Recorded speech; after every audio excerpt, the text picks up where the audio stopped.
성탄의 기쁨과 위로가 오늘 이 성탄 주일 예배를 드리고 있는 여러분, 그리고 페이스북 라이브를 통해서 이 성탄 예배에 함께하고 계신 모든 분들에게 같이 하시기를 빕니다. 어느 교회 목사님이 그 교회 문 앞에 사인을 하나 걸었어요. 크리스마스의 주제는 예수님입니다 라는 사인을 걸었습니다. 그러자 그 동네에 사는 한 아저씨가 목사님에게 와서 따졌습니다. 목사님, 아니 이 즐거운 명절에 왜 자꾸 예수를 개입시킵니까? 그렇습니다. 세상은 자꾸 성탄절에서 예수님을 빼내려고 합니다.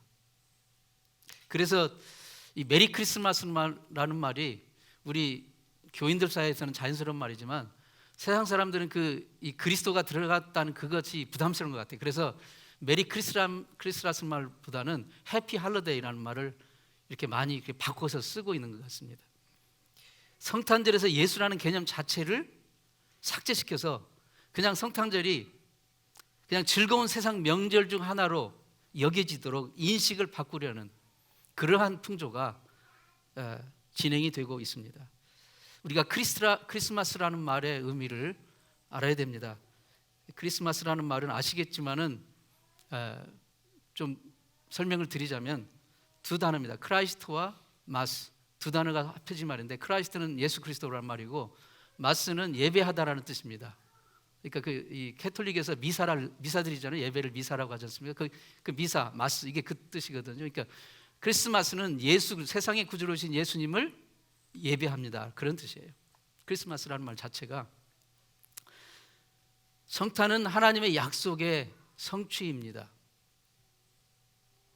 어떤 부인이 성탄절이 얼마 남지 않은 이 시점에 깜빡해가지고 빨리 내가 성탄 카드를 써서 붙여야 되는데 급하게 이제 한 50장 묶음의 한 세트의 성탄 카드를 사가지고 급히 막 되게 성탄 카드 보면 사면 그 안에 이미 인쇄된 문구가 있잖아요.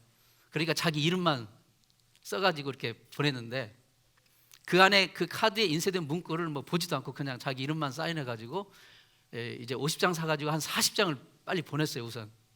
그리고 이제 며칠 뒤에 나머지 그 10장 가지고 이제 다시 또 좀 못 보낸 사람에게 쓰려고 이렇게 보는데 그날은 조금 이렇게 문구를 봤어요. 문구를 보는 순간 기절할 뻔했습니다. 그 문구에는 뭐라고 써있냐면 며칠 뒤에 조그만 선물이 도착할 겁니다, 기대하세요. 그래가지고 이 여성은 무려 40통 넘는 전화를 일일이 전화를 걸어가지고 그게 아니다고, 잘못된 거다고, 실수했다고 해명을 하는 전화를 했습니다. 하나님은 독생자 예수님을 이 세상에 보내시기 수백 년 전에 이미 여러 선지자들을 통해서 미리 예언의 약속을 보내셨어요.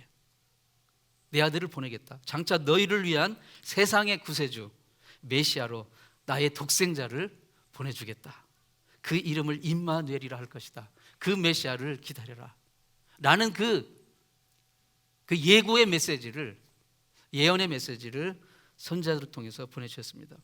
이 하나님의 약속은 아까 이 성탄 카드를 쓴 어떤 그 부인이 실수로 보낸 메시지가 아닙니다. 신실하신 하나님은 오래전에 이미 그 약속을 하셨고, 그리고 그 약속을 지키기 위해서 하나님의 때가 되매 드디어 그 아들을 세상에 보내신 것입니다. 이게 바로 성탄절입니다. 우리가 하나님께 받은 최고의 선물은 임마누엘의 은혜입니다. 임마누엘은 하나님이 우리와 함께 하시다 라는 그 뜻이죠. 이 임마누엘의 은혜를 가능하게 한 사건이 바로 예수님이 이 땅에 육신을 입으시고 이 땅에 우리에게 오신 바로 성탄절입니다. 성탄절은 이 임마누엘로 오신 하나님을 찬양하고 경배하며 그 임마누엘의 은혜를 기뻐하는 날입니다. 자, 왜 베들레헴일까요? 왜 베들레헴에서 나셨습니까? 요셉과 마리아는 갈릴리 나사렛이라는 그 조그만 시골 동네에서 살았습니다. 하지만 그 요셉과 마리아의 그 가문은 유다 지파의 다윗 가문 사람이거든요.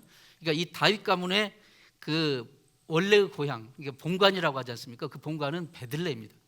남쪽의 유대 지방의 베들레헴이라는 곳입니다. 그때 당시 로마 황제가 모든 로마 그 제국에 사는 백성들에게 호적을 하라고 명령을 내렸어요. 호적을 하라고 명령을 내리자 이 요셉과 마리아는 자기의 살고 있는 지역이 아니라 자기 가문의 본관인 베들레헴 지역으로 이제 급히 이동을 하게 된 겁니다. 이 베들레헴이라는 그 지명의 뜻은 이 떡집이라는 뜻입니다. 베드는 집이라는 뜻이고 레헴은 떡이라는 뜻입니다. 그러니까 베들레헴은 떡집, 떡집, 베이커하우스의 떡집입니다. 그러니까 성탄절은 떡집에 진짜 생명의 참떡이 오신 거예요. 그게 성탄절이에요. 떡집에 진짜 떡이 오신 거예요. 죄에 빠져 영원히 죽을 수밖에 없는 인류는 이 생명의 떡을 먹어야 살 수 있습니다. 요한복음 6장 51절에 예수님이 이렇게 말씀하셨죠. 나는 하늘에서 내려온 생명의 떡이니 사람이 이 떡을 먹으면 영생하리라. 그러니까 생명의 참떡이 베들레헴 떡집에 오신 거예요. 이거 복음이라는 것이 무엇입니까? 떡집에 진짜 참떡이 내려오셨다는 소식이 바로 복음이에요. 전도는 무엇입니까? 이 떡을 먹고 먼저 살게 된 우리가 아직 이 떡을 먹지 못하고 영원히 멸망의 길로 가는 사람에게 이 떡을 먹으라고 알려주는 것, 그게 바로 전도입니다. 베들레헴 떡집에 생명의 진짜 떡이 오셨다는 이 복된 소식을 전해주는 것, 그것이 바로 성탄절에 교회가 해야 될 사명입니다. 왜 예수님이 마구간의 짐승 구유에 누우셨습니까? 하나님의 아들이 육신을 입고 이 땅에 오셨습니다. 자, 외국의 국빈이 어떤 나라를 방문하면, 즉 왕이나 대통령이 나라를 방문하면 어디로 영접합니까? 그 나라의 가장 최고급 호텔이나 아니면 최고급 영빈관으로 모시잖아요. 자, 만왕의 왕, 만주의 주, 세상의 주인이신 그분이 오셨어요. 어디로 그분을 모셔야 가장 합당한 영접이 되겠습니까? 뉴욕 맨하탄에 있는 5성급 호텔 메디슨 스퀘어 가든 호텔이면 충분할까요? 이 세상 그 어느 최고급 호텔이라 할지라도 하나님의 아들, 만왕의 왕이신 예수님을 모시기에는 충분하지 않습니다. 이 세상 그 어느 화려한 곳도 만왕의 왕에겐 그냥 초라한 마구간에 불과한 거예요. 네. 하나님의 아들이 이 땅에 오실 때 그 탄생의 장소로 굳이 무슨 헤롯 궁전도 아니고 화려한 호텔도 아니고 그 짐승 오물 냄새 나는 마구간과 같은 헛간을 선택하셨다는 그것은 바로 이 진리, 이 사실을 보여주기 위한 것이에요. 사실 예수님이 그 이제 성탄 스토리 보면 마구간이라는 말이 나오는데 성경에 마구간이란 말은 나오지 않습니다. 근데 거기 보면 예수님이 구유에 이렇게 예수님을 강보에 싸서 구유에 누워있다. 구유는 뭡니까? 짐승이 여물을 먹는 그 여물통이 구유지 않습니까? 구유는 집안에 두는 게 아니라 짐승이 있는 그 마구간, 외양간 이런 데 두는 거지 않습니까? 그래서 사람들이 마구간에 태어나셨다고 그렇게 추측을 해서 말을 하고 있는 것이죠. 어쨌든 예수님이 강보에 싸서 구유에 누웠으니 바로 그 마구간과 같은 허라하고 정말 초라한 그곳에 오셨다는 것은 이 세상 그 어느 곳도 만왕의 왕 예수 그리스도를 두시기에는 그야말로 초라한 마구간에 불과하다는 것을 보여주기 위한 것입니다. 그러면 지존하신 하나님의 아들이 낮고 천한 이 세상에 오실 때 그분을 진정으로 맞이할 수 있는 유일한 장소는 어디일까요? 바로 그것은 저와 여러분의 영혼입니다. 그분을 구주로 믿고 모셔드리는 우리의 심령, 바로 거기가 우리가 만왕의 왕을 맞이할 수 있는, 예수 그리스도를 모실 수 있는 그 자리입니다. 이 성탄절에 어디도 아닌 바로 여러분의 마음 가장 중요한 그곳에 그분을 만왕의 왕으로 내 구세주로 모실 수 있는 자리를 마련할 수 있기를 축원합니다. 그게 성탄절입니다. 왜 예수님이 동정녀의 몸을 빌어서 오셨을까요? 예수님이 이 세상에 나시기 무려 700여 년 전에 이사야 선지자는 하나님의 계시의 말씀을 받아서 이렇게 예언의 말씀을 했습니다. 이사야 7장 14절에 보라, 처녀가 잉태하여 아들을 낳을 것이요 그 이름을 임마누엘이라 하리라. 사도 바울은 예수님의 탄생에 관한 메시지를 갈라디아서 4장 4절에서 이렇게 말씀했습니다. 때가 참에 하나님이 그 아들을 보내사 여자에게서 나게 하시고, 아까 이사야 말씀과 그 다음에 갈라디아서 말씀에 처녀에게서 나게 하시고 그 다음에 여자에게서 나게 하시고, 이 두 구절에서 처녀와 여자는 동정녀 마리아를 말하는 것입니다. 창세기 3장 15절 말씀에 이런 말씀이 나옵니다. 내가 너로 여자와 원수가 되게 하고 너의 후손도 여자의 후손과 원수가 되게 하리니 여자의 후손은 내 머리를 상하게 할 것이요 너는 그의 발꿈치를 상하게 할 것이니라. 지금 이 창세기 3장 15절 말씀은 하나님이 이 사탄, 뱀의 모습으로 등장한 그 사탄을 심판하시면서 저주하시면서 그에게 주신 말씀인데, 바로 여기에서 너로 하여금, 그러니까 사탄, 너로 하여금 여자와 원수가 되게 하고 너의 후손도 여자의 후손과 원수가 되게 한다. 여기서 여자의 후손이라는 말이 나오는데요, 바로 이 여자의 후손은 바로 아직 남자를 알지 못한 채 처녀 마리아의 몸을 빌어 성령으로 잉태되어 태어나시는 예수 그리스도를 가리키는 말씀입니다. 자, 왜 여자의 후손이라고 예수님을 표현을 했을까요? 아담 이후 세상에 태어나는 모든 사람은 아버지의 씨를 받아 태어납니다. 즉 사람의 죄의 혈통을 받고 태어나기 때문에 모든 사람은, 아담 이후에 태어나는 모든 사람은 남자의 후손이에요. 아버지의 씨를 받아 태어나기 때문에 누구나 남자의 후손입니다.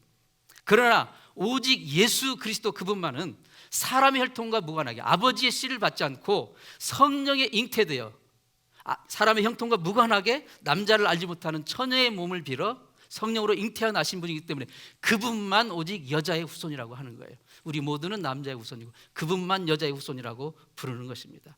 죄에 빠진 아담 이후 아담의 후손으로 태어난 모든 사람은 사람의 혈통으로 죄 가운데 태어난 죄인입니다. 그러나 사람의 혈통이 아니라 성령으로 잉태되신 예수 그리스도는 죄 없으신 하나님의 아들로 이 세상에 오신 것이에요. 여자의 후손으로. 왜 그런 특별한 방법을 택하여 오셨을까요? 여러분, 죄인은 자기가 죄인이기 때문에 남의 죄를 대신할 수가 없습니다. 우리가 죄인이 1000만 번, 100만 번 죽는다 할지라도 죄를 해결할 수가 없어요. 죄인이기 때문에. 자기 죄 가운데 죽을 뿐이지 죄를 해결할 수는 없는 겁니다. 죄인은. 그래서 이 죄 문제를 해결하려면 죄 없으신 분이 하나님의 독생자 예수 그리스도께서 온 인류의 죄를 대신해 죽어서 그 죄값을 치르시고 죽으셔야만, 피를 흘리셔야만 그 죄를 해결할 수가 있기 때문에 여자의 후손으로, 죄 없으신 분으로, 그러나 종의 형체인 육신의 몸을 입으시고 이 땅에 친히 사람이 되어 오신 것입니다. 그게 인카네이션, 바로 성육신의 사건입니다. 이게 바로 성탄절의 메시지입니다. 왜 예수의 이름입니까? 바로 임마누엘이 되기 위해서입니다. 본문 21절에 아들을 낳으리니 이름을 예수라 하라. 이는 그가 자기 백성을 저희 죄에서 구원할 자이심이라. 예수란 말은 구원하실 자라는 뜻입니다. 하나님이 인류를 구원하시기 위해서 택하신 방법은 임마누엘의 방법을 통해서요. 그러니까 예수는 구원할 자인데 그 구원의 사역을 감당하기 위해서 하나님이 택하신 방법은 임마누엘의 방법으로 바로 그래서 바로 이어지는 23절에 이렇게 말씀해요. 아까 21절에는 이름을 예수라 했는데 23절에서는 뭐라고 합니까? 보라 처녀가 잉태하여 아들을 낳을 것이요 그 이름을 임마누엘이라 하리라 하셨으니 이를 번역한 즉 하나님 우리와 함께 하심이라. 하나님이 친히 인간의 육신을 취하여 사람 곁에 오셔서 우리에게 오셔서 우리와 함께 하심으로 우리의 아픔과 질병과 고난과 그것을 모든 걸 경험하시고 마침내 우리의 죄악까지 짊어지시고 십자가에 돌아가신 거예요. 그래서 예수라는 이름이 곧 임마누엘이고 임마누엘이 곧 예수입니다. 그래서 우리에게 임마누엘이 되신 분은 오직 하나님의 아들 예수 그리스도뿐입니다. 그분은 우리의 영원한 임마누엘이 되십니다. 예수님은 지금 성령을 통하여 여전히 우리에게 임마누엘의 은혜를 부어주고 계십니다. 예수님은 우리의 영원한 임마누엘이십니다. 처음 성탄절은 이 세상에 예수님이 세상 죄를 지고 가는 하나님의 어린 양으로 오셨지만 다시 오시는 재림 때는 유다 지파의 사자로 만왕의 능력의 왕으로 심판의 주님으로 오십니다. 조림 때는 모든 백성들이 그를 환영하지도 않고 영접하지도 않고 조롱하고 핍박하고 능욕하고 채찍질하고 마침내 십자가에 죽였으나 다시 오시는 재림 때는 세상 모든 나라와 백성과 이름과 언어가 그 이름 앞에 무릎 꿇게 될 것입니다. 그 이름을 찬양하며 하나님의 어린 양을 송축하게 될 것입니다. 성탄절의 기쁨은 하나님이 우리와 함께 하려 오신 임마누엘의 은혜를 깨닫는 기쁨입니다. 이 임마누엘의 신앙만 있으면 그 어떤 환난도 고난도 인생의 어려움도 이겨낼 수 있습니다. 그러나 임마누엘의 은혜를 잃어버리면 모든 것이 무너집니다. 임마누엘의 은혜가 사라진 성탄절은 안고 없는 찐빵입니다. 예수님은 우리의 영원한 임마누엘이 되십니다. 여러분의 가정이 예수님이 함께 하시는 임마누엘 가정 되시기를 축원합니다. 여러분의 일하는 일터와 직장이, 사업장이 예수님이 함께 하시는 임마누엘의 일터가 되기를 원합니다. 예수님이 함께 하시는 삶의 현장은 비록 사망의 음침한 골짜기를 다니는 어려움을 겪을지라도 그 임마누엘의 은혜로 말미암아 다시 소성함을 입고 회복함을 입는 놀라운 역사가 일어납니다. 어디에 있든지 무엇을 하든지 하나님이 예수님이 너와 함께 하시는 그 임마누엘의 은혜를 회복하는 그런 진정한 기쁨의 성탄절 되시기를 축원합니다. 기도하겠습니다. 하나님 아버지, 하나님의 아들 우리 주 예수 그리스도 우리의 구세주를 저희에게 보내주셔서 감사합니다. 하나님이 우리와 함께 하러 오신 임마누엘의 은혜를 주셔서 감사합니다. 우리의 삶의 모든 영역에 모든 순간에 주님이 나와 함께 하시는 임마누엘의 은혜가 넘치게 하여 주옵소서.